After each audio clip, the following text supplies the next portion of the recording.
Hello and welcome to our another tutorial video. In this one we're gonna show you how to use the Agisoft Metashape software.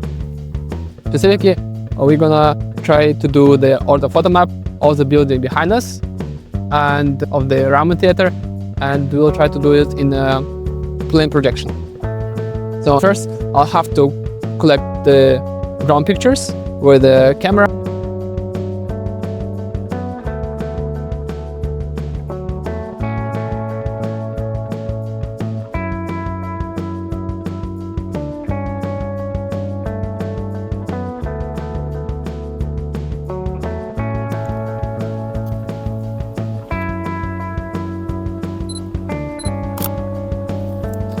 Alright, all the pictures are taken and now we can head back to the office in order to process the pictures.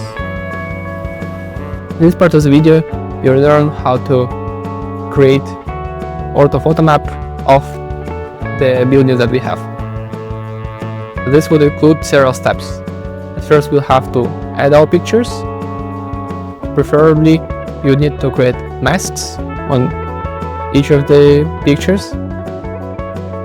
Furthermore, we'll have to align the photos and fold up by building a dense point cloud and a polygonal model.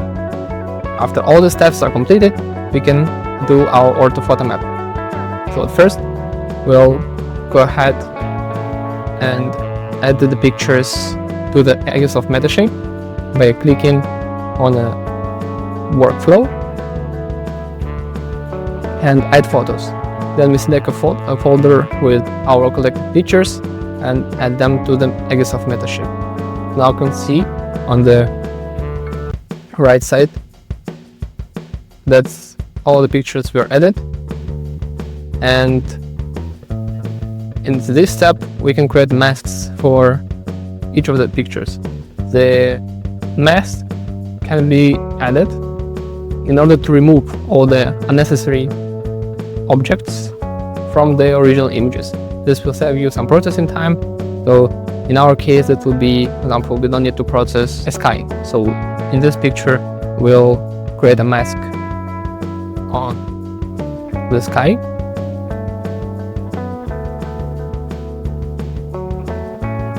You have several tools in order to create the masks, and you can have either rectangular shapes or you have a tool lasso, which allows you to outline precisely the shape of the, in our case, the roof of the Ramen theater. You will have to do this step for each of the pictures in order to make sure that all the unnecessary objects are captured. In this picture we'll also try to cut out the entrance of the Ramen theater. Once you have done creating the map, then with the right mouse click you can add it to the selection, and then you can see that the mask was created.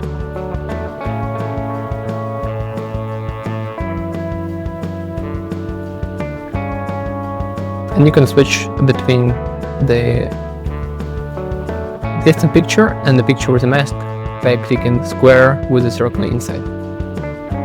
So once again you have to do the step for all the pictures, and once the masks were applied to all of them, you can align the photos in the next step. But this we'll go once again to a workflow. Now we'll proceed to the next step, which includes aligning the pictures. So once again we click on a workflow and align our photos. You can use the recommended values in the display box, and we press OK and wait until the processing is done. Once the alignment is completed,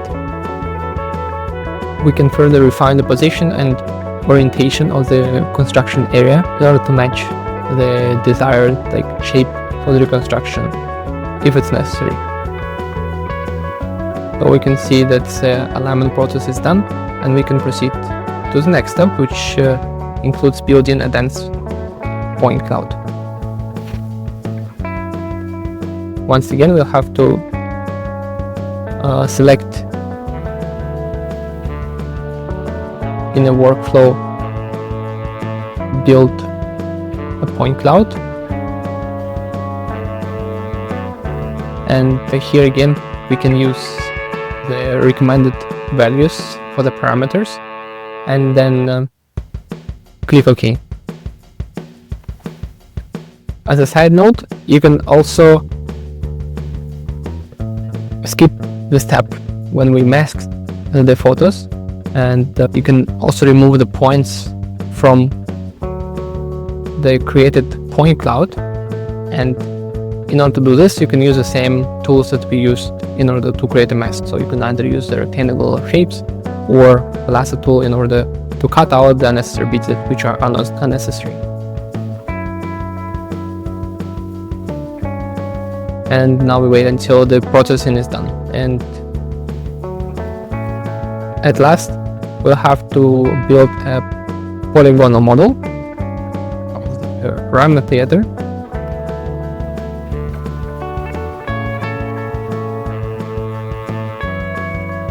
So once again, we click on the workflow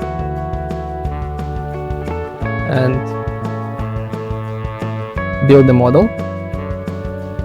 Here we can use the recommended parameters from the Agisoft Metashape software, although it can depend on your particular projects or objects that you are trying to process. Although if maps were built and saved in the project at the previous stage, then in order to speed up the process of building the model, it's just recommended to use the depth maps option. Once again, once the processing of the model is completed, you can also edit it by deleting the unnecessary parts. Here we can see the visualization of the parameter theater, and now we'll proceed to create an orthophoto map.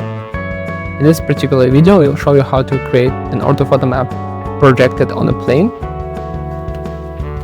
And so in order to do this, we will choose in the workflow, build ortho mosaic, and use a planner because we create a projection onto a plane.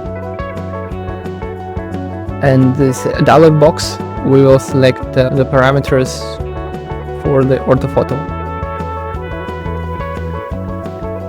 We can either use the current view for the projection or XY coordinates as a projection plane.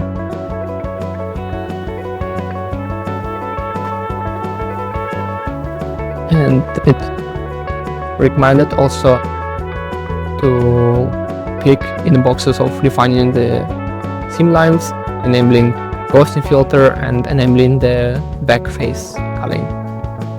Once this is done, we once again press OK. So once we did all the necessary settings, checked all the boxes, it will take some time until this photo map is created. Once this is done, it creates a new tab in our main view, which adds a tab called Ortho. We can switch to this and see our orthophoto map, which can be then exported to different formats. Thank you for watching.